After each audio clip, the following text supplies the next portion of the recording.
إلا في ضلال.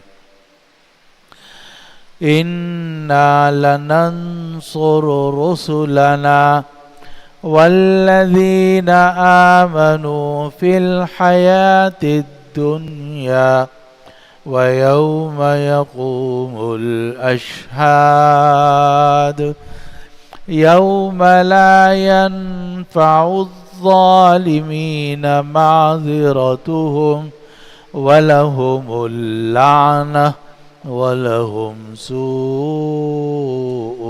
الدار.